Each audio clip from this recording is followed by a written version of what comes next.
I know I'm late for this, and I also know I'm also very well aware of the fact that my colleague Mitesh has really done an amazing job, with this whole series of anthology movies that has been released on Netflix. It's kind of a cathartic moment in Tamil cinema for sure. But I mean, it's Tamil cinema has definitely metamorphosized into this really new.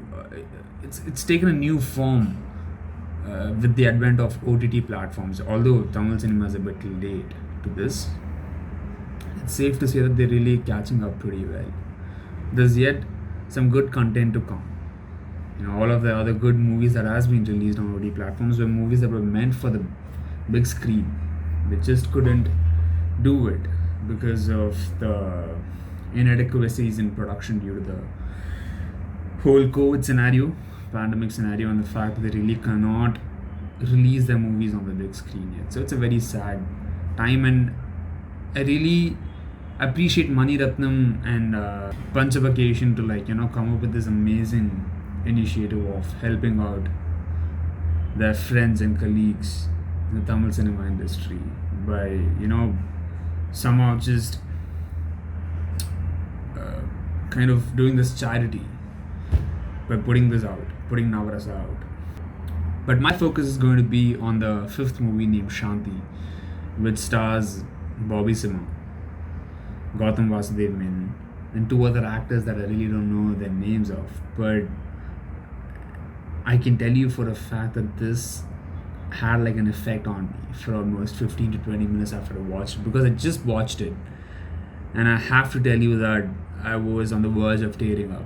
Because for starters, Karthik Subbaraj, I have to say, he has redeemed himself after Jagametandram, after the disappointment that we had to witness while watching Jagametandram.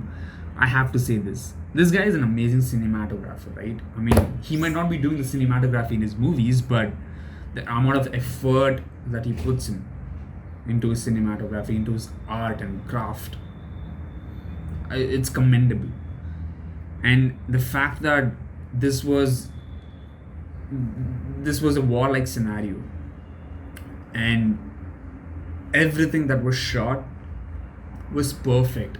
The very first scene, the 180-degree turn or spin that happens, and the fact that they show two different locales, one being the Sri Lankan army front line and one being the LTT front line, and it kind of sets you in, it kind of has your attention from that very moment onwards. There was not a single second where I felt like there was no action involved in it. Even when there was a ton of levity, there was a ton of fun element added into it just to lighten the mood up, and there was a lot of banter in the beginning.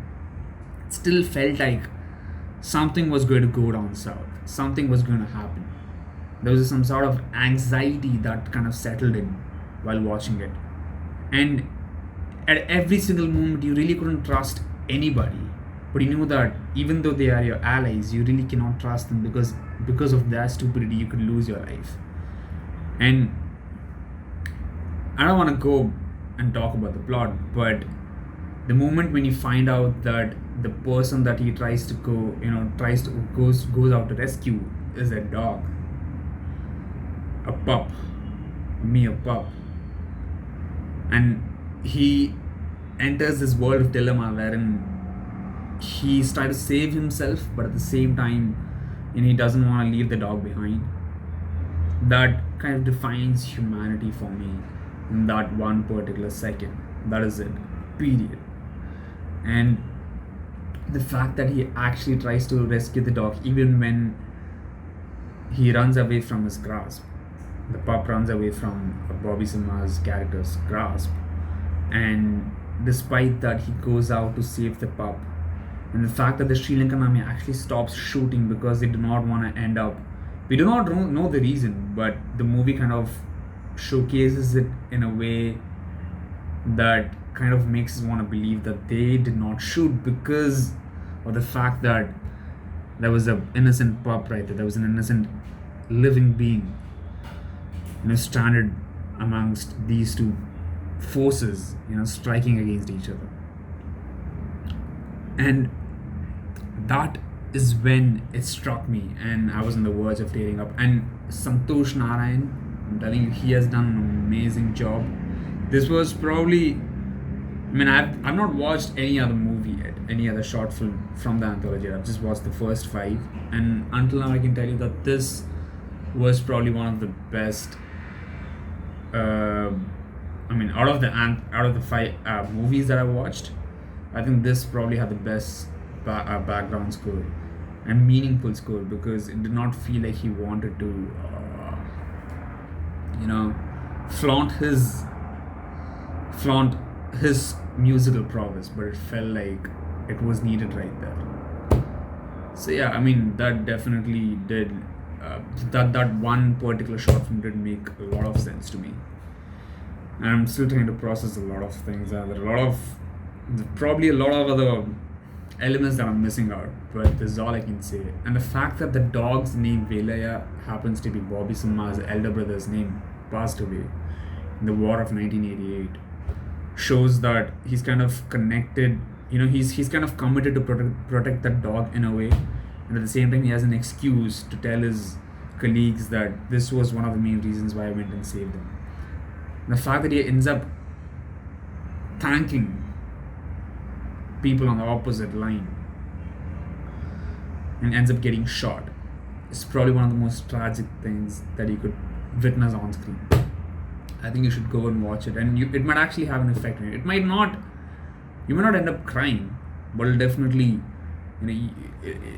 there'll be a bloody lump on your throat, and you could feel the heaviness on your chest for sure. And I think this takes a huge chunk of the pie for me. The other movies, I felt like the third movie was amazing. I guess Project Agni was its name, which had Prasanna and Arvind Swamy, and I feel like Arvind Swamy did an amazing job. He has aged like a fine wine, and as an actor, he just gets better and better. That's all I'm going to give you in this video. Stay tuned and watch the next video. Bye bye.